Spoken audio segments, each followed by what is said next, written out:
Muito bem, então, determinar quando irrigar e qual a quantidade de água que deve se aplicar durante a operação do sistema de irrigação é o que nós chamamos, então, de manejo de água na irrigação, né? Isso consiste em você acompanhar as condições de umidade do solo, acompanhar as condições climáticas, acompanhar como que está a planta, né, aspectos físicos da planta, né, para poder, então, determinar quando e a quantidade de água que deve ser fornecida para a planta. Então, vamos falar um pouquinho sobre isso.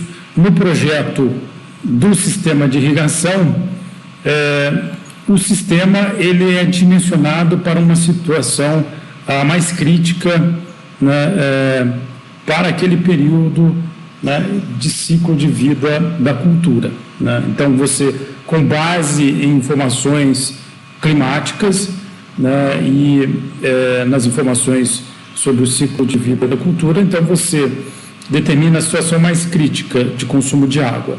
A situação mais crítica, né, em termos de consumo de água, ela depende dos valores de evapotranspiração e do estágio de desenvolvimento da cultura, né? Então, é uma combinação entre condição climática e a fase de crescimento da cultura.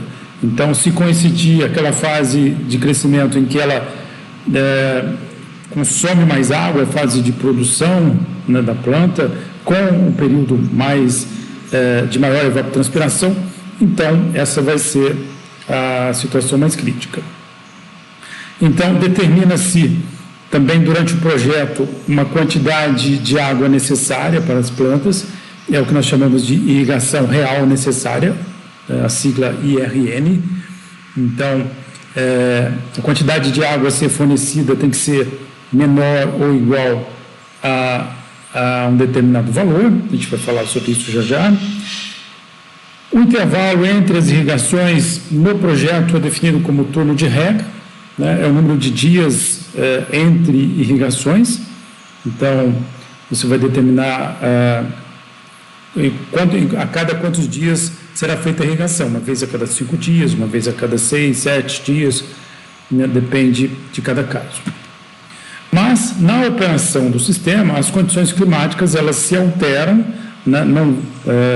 Na maioria das vezes, se você dimensionou corretamente, então, as condições climáticas vão ser menos críticas do que aquela que você usou para o projeto, né? Então, se você irrigar em intervalo de tempo igual ao turno de rega, sempre com o mesmo intervalo, né, sempre uma vez a cada 6 dias, uma vez a cada 5 dias, isso pode resultar em um excesso ou numa falta de água, tá? Na maioria das vezes, vai ter um excesso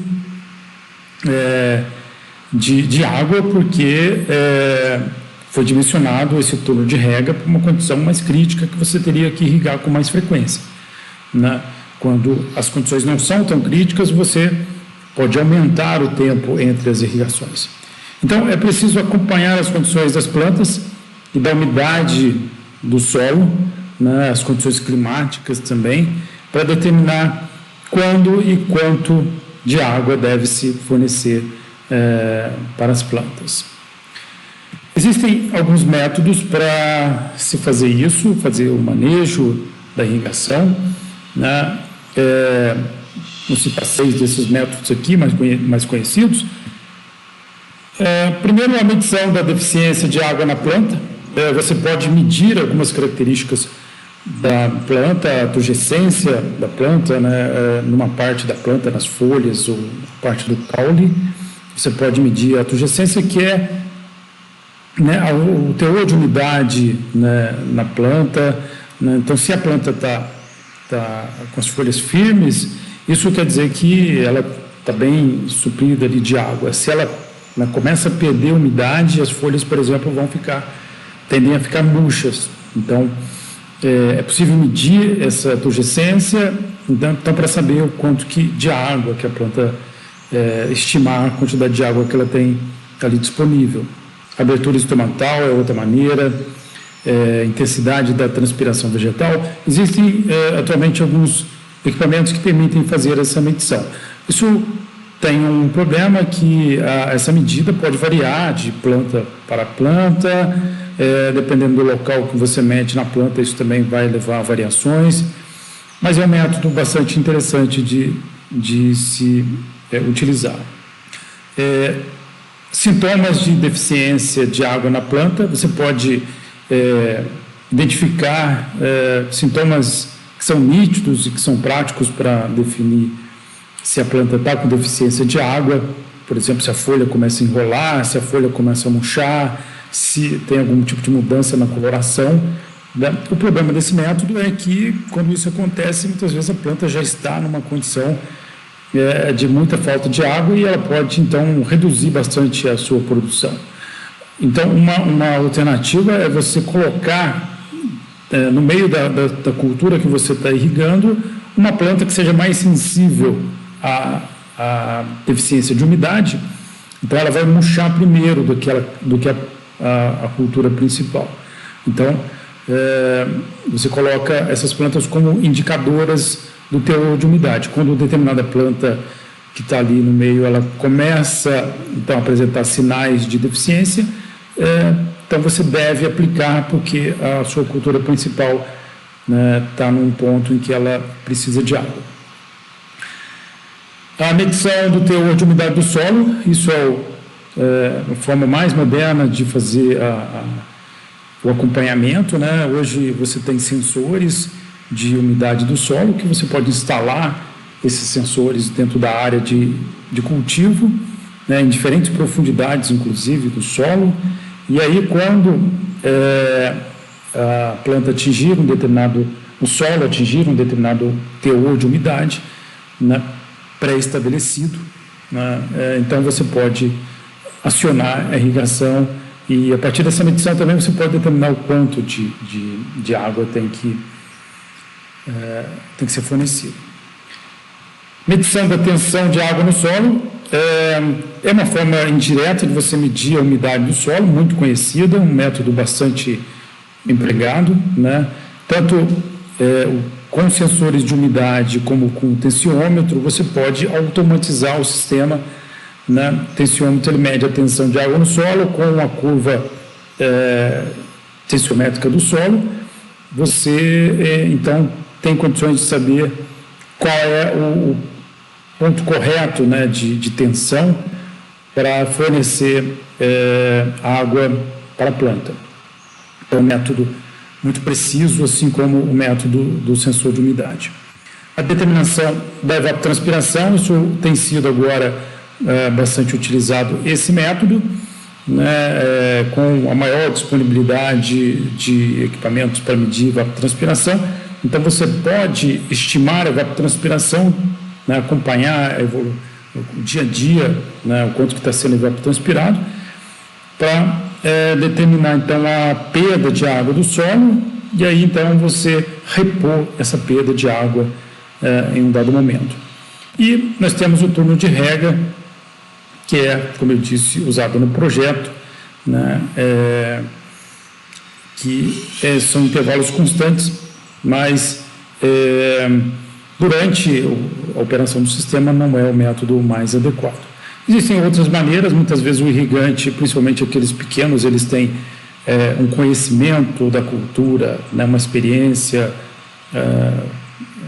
prática de irrigação de determinada cultura, ele percebe, né, por uma análise visual do solo, por uma análise visual das plantas, ele percebe qual é o momento de irrigar, mesmo não tendo nenhum tipo de medição, né? Então, por experiência, ele sabe o momento de irrigar, né? Mas, né, se você adotar um método que faça algum tipo de medição, seja do solo, da planta, né, isso vai, ou das condições climáticas, isso vai dar mais eficiência nessa irrigação. Bem, vou falar aqui um exemplo sobre o manejo pela evapotranspiração, a partir da estimativa da evapotranspiração. Para fazer o manejo pela evapotranspiração, nós vimos que evapotranspiração, existe a evapotranspiração de referência, que é a ETO, né, que nós podemos calcular por vários métodos.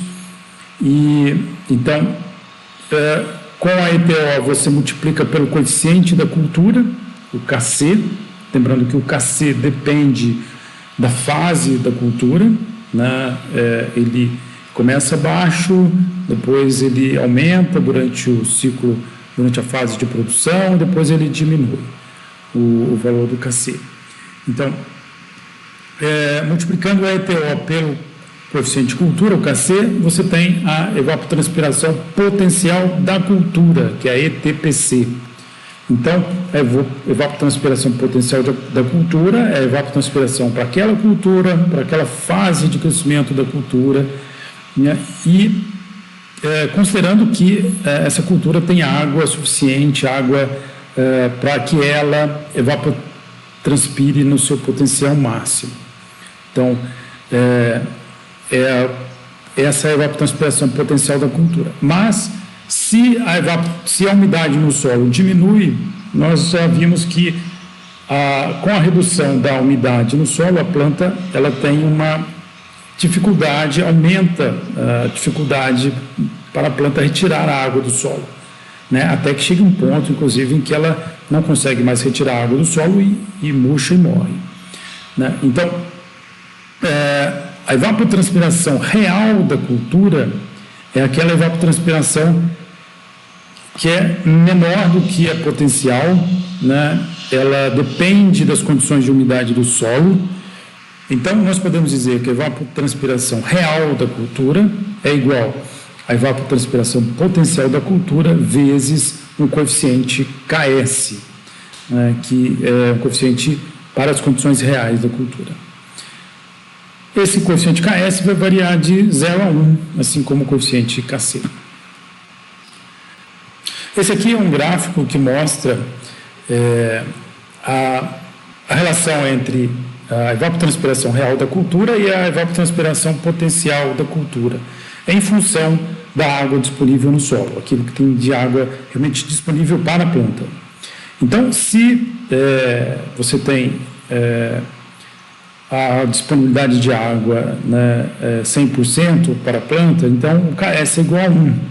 Então, a cultura vai evapotranspirar no seu potencial máximo, né? Se essa disponibilidade de água chegar a 0 para a planta, não é o solo totalmente seco, é quando chegar, por exemplo, no ponto de murcha permanente. Então, o valor do KS ele vai para 0, ou seja, a evapotranspiração real ela cessa, né? Então a planta vai murchar e vai morrer. Bem, como isso varia entre 1 e 0, como isso acontece, não há um consenso sobre como é que é a variação do coeficiente, né, ou da transpiração da planta com a diminuição da umidade. Autores como Thornwaite e Miller, eles propõem que, sugeriram nos estudos deles que é uma relação linear, então diminui linearmente a transpiração com a redução da umidade. Já Vermeer e Hendrickson afirmam que ela se mantém constante, a transpiração, até um limite muito próximo aqui desse ponto de mínimo, e aí há uma redução brusca da transpiração das plantas.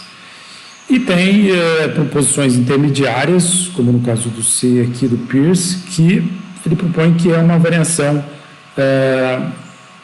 que é essa curva C aqui. Então, até um certo ponto, você tem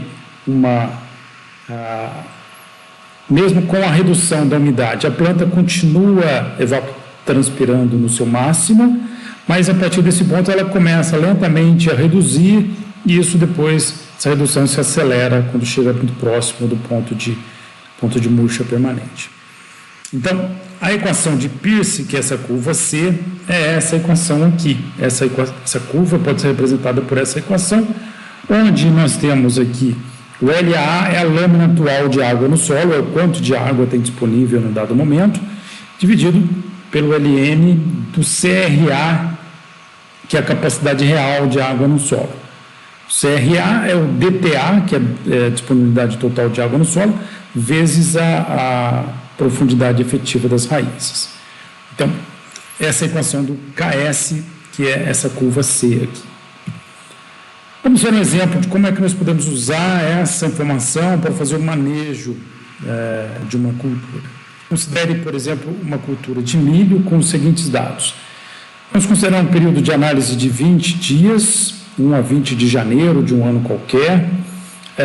Esse milho está em fase de produção, portanto, o coeficiente de cultura é 1,1. A evapotranspiração de referência do primeiro ao 10º dia, ela é de 6 milímetros dia. Do 11º ao 20º dia, 7 milímetros por dia. A profundidade efetiva das raízes é de 0,5 metros. O fator de disponibilidade, o fator F, é de 0,5. E a disponibilidade total de água no solo é de 1,6 milímetros por centímetro. Lembrando que o valor de DTA depende da textura do solo. Então, a partir disso, determinar os valores de lâmina atual de água no solo, da ETC, que é a evapotranspiração real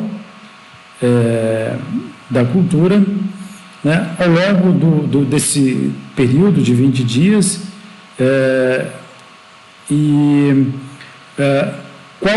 quais serão os dias de irrigação, quando é que a gente vai precisar irrigar e o quanto vai ser irrigado.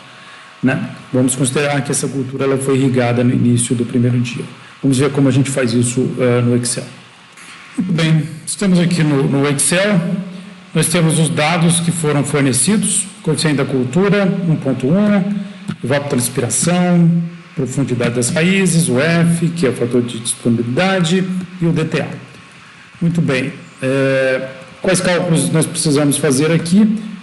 Primeira coisa, a capacidade real de água no solo. A capacidade real de água no solo é o DTA vezes o valor de Z. Né? Então, o DTA ele é 1,6 vezes o Z. O Z aqui ele está em metros, tomar cuidado com isso. O nosso DTA ele é em milímetros por centímetros. Então, eu tenho que multiplicar esse 0,5 aqui, que em metros eu tenho que multiplicar por 100, né? Porque tem que ser 50 centímetros para multiplicar por esse valor de DTA. Então, vai ficar 1,6 vezes 0,5 vezes 100. Então, nós vamos ter 80 milímetros, é a capacidade real de água no solo. Então, para esse solo, né, até a profundidade efetiva das raízes de meio metro, você tem, nesses meio metros, você tem 80 milímetros são de água. Você tem o que tem disponível de água para as plantas nesse solo. A disponibilidade real de água no solo, né, ela leva em consideração a característica da planta, se ela é mais sensível ou menos sensível à umidade do solo. Né? Então, nesse caso aqui, a gente multiplica então o CRA pelo F, que é 0,5. Então, vai ser 80 vezes 0,5, que vai dar 40 milímetros. Com isso, então, nós podemos dizer que a irrigação real necessária para a planta, ela tem que ser o IRN, ela é o IRN e ela é menor ou igual ao DRA. O DRA é 40 milímetros.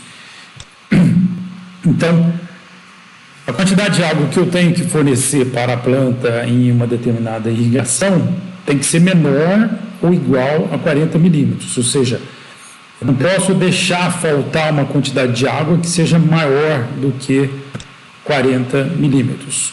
Tá? Um pouco antes de chegar nisso, eu tenho que irrigar. Temos aqui a equação do KS. Muito bem, agora nós vamos para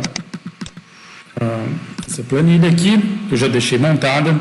Nós vamos preencher essa planilha com esses dados aqui.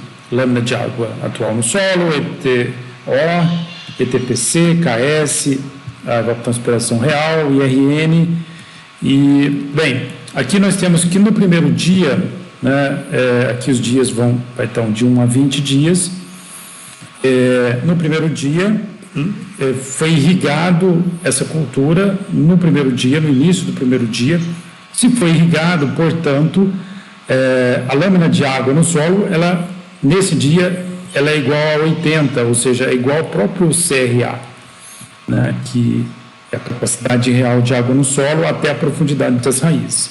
Então, o LAA nesse primeiro dia, como o solo está, né, foi irrigado, então o valor é 80. Começamos com o solo, né, cheio de água. Bem, qual que é a ETO? A ETO foi dada, né, no caso aqui é 6 milímetros. Já vou preencher aqui a ETO, ela é 6 até o 10º dia, depois ela é 7 a partir até o 20º dia. Normalmente você vai acompanhar isso dia a dia, né? Aqui a gente já sabe anteriormente qual o valor da ETO. E a gente pode calcular qual que é a evapotranspiração potencial da cultura. Ela vai ser igual a ETO vezes o coeficiente KC. F4 aqui para travar. Então, vai ser nos 10 primeiros dias 6,6 e depois do 11º ao 20º 7,7. Essa é a potencial da cultura. Qual é o valor do KS para esse primeiro dia? O KS, nós vamos usar então essa equação aqui, que vai ser igual ao ln de LAA mais 1 dividido pelo ln do CRA. CRA é 80, vou apertar aqui F4, mais 1, fecha parênteses. Vai ser 1, porque o LAA é igual nesse primeiro dia aqui ao CRA. Portanto, a evapotranspiração da cultura vai ser igual à evapotranspiração potencial dessa cultura vezes o KS, 6,6. Qual que é o IRN ao final desse primeiro dia? O IRN no final desse primeiro dia é o quanto de água a cultura perdeu. Ela perdeu quanto? Perdeu essa quantidade de água aqui. Portanto, o IRN é igual a esse valor aqui. Se eu quisesse irrigar essa cultura no final do primeiro dia ou no começo do segundo dia, eu iria irrigar com 6,6 milímetros de água. Para o segundo dia, nós temos o quê? O LAA vai ser a quantidade de água que havia no primeiro dia, no início do primeiro dia, menos a quantidade de água que foi perdida nesse primeiro dia, 6,6. Portanto, no início do segundo dia, nós temos o quê? 73,4 milímetros. ETO de 6, a potencial seria 6,6. O KS é a mesma equação aqui. Vou copiar a equação. Né? Ela agora está fazendo o LAA desse segundo dia, né? E na parte de baixo aqui é o CRA. Então, vai resultar em 0,98, quer dizer, diminuiu a quantidade de água no solo, diminuiu também o KS. E a evapotranspiração da cultura, a ETPC vezes o KS, 6,47. Qual que é o IRN agora? Se eu quisesse irrigar essa cultura no final do segundo dia, que nós faríamos, qual que é a quantidade de água que nós deveríamos fornecer? É o que foi perdido no primeiro dia, mais o que foi perdido no segundo dia, dá um total de 13,07. Essa é a quantidade de água se nós quiséssemos irrigar a planta no final do segundo dia. E agora, eu vou para o terceiro dia, agora é só puxar a equação, então ele vai fazer qual que é a lâmina, o 73 menos o que perdeu no segundo dia, dá 66. Agora os cálculos eles se repetem. 19. Puxa 2 dias aqui. Eu tinha que pôr 2 dias. 25, 31. Mais um dia. Vamos ver.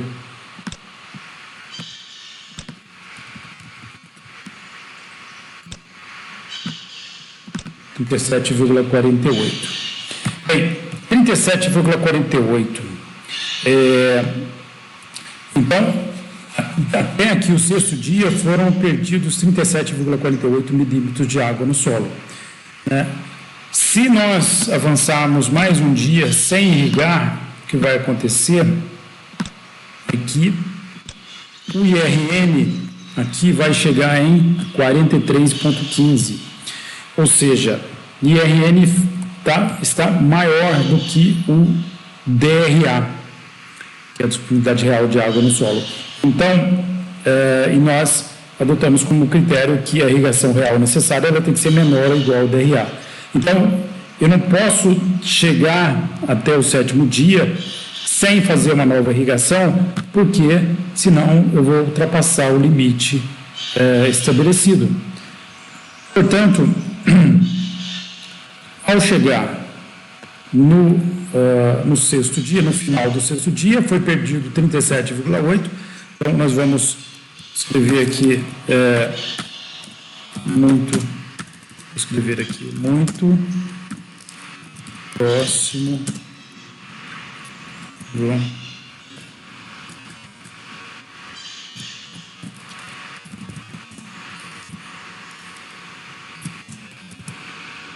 DRA, disponibilidade real de água no solo. Então, vamos irrigar.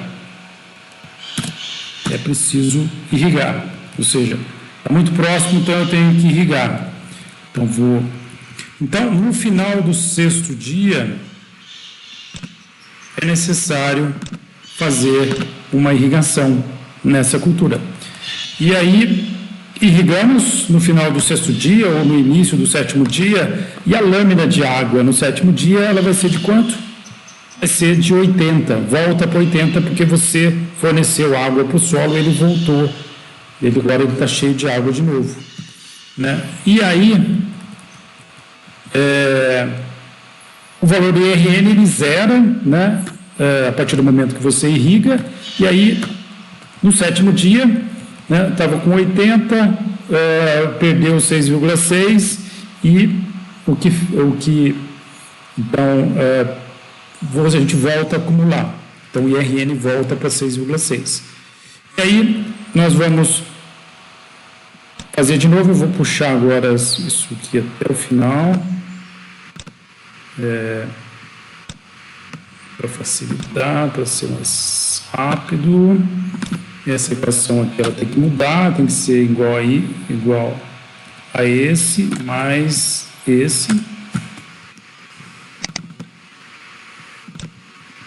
E aí a gente pode observar aqui, que no 11º dia, né, chegou em 34,1, no 12º em 41,8, porque a partir do 11º dia a gente passa a ter a evapotranspiração potencial passa a ser 7,7 e a EPO passa a ser 7. Aqui tem um erro aqui na minha equação, aqui é 80, aqui vai ser igual a esse, menos esse, senão não vai dar certo. Então, nós temos aqui, na verdade, no 12º dia, né, chegou em 39, então, mais um dia iria passar do valor do DRA, passar de 40 milímetros, então, nós chegamos aqui, está muito próximo do DRA, então, irrigar novamente. Então, mais um ciclo aqui de irrigação. Vou colocar outra cor. Bem, aí volta aqui para 80. E esse aqui vai ser igual a esse primeiro valor, 7,7, zera o valor do IRN. E aí a gente vê aqui de novo que agora no 17º dia, novamente, chegamos muito próximo do valor do DRA, então, irrigar novamente aqui no 17º dia. E aí, aqui volta para 80 e o IRN volta, ele zera de novo. E aí, então, nós seguimos aqui, se mudar, acompanhando, né, para definir o próximo dia de irrigação. Então, o que a gente observa? O primeiro intervalo sem irrigação foi de 6 dias, o segundo também foi 6 dias, mas o terceiro já foi de 5 dias, nesse intervalo aqui, porque a evapotranspiração aqui, ela aumentou, então foi necessário irrigar no intervalo de tempo menor. Se continuar aqui com esse valor de 7, com certeza vai ter que irrigar novamente em 5 dias. Então, dessa forma, nós podemos determinar qual é o momento de fazer a irrigação. Você acompanha o quanto de água a cultura está perdendo, né? Chegou perto do limite, que é o valor do DRA, então você irriga e volta de novo a contabilizar essas perdas. Então, essa é uma maneira de fazer o manejo, o acompanhamento da irrigação, para você saber quando irrigar e quanto de água irrigar. E só um lembrete, bem, toda vez que você irrigar, você vai, no final do 6º dia, você vai irrigar com 37,48 milímetros de água. No 12º dia, você vai irrigar com 39,43 milímetros. E aqui no nessa terceira irrigação, você vai irrigar com 36,59. Tá? Então, essa quantidade de água também ela não é constante. Então é isso. Essa é uma das maneiras de fazer o controle da irrigação.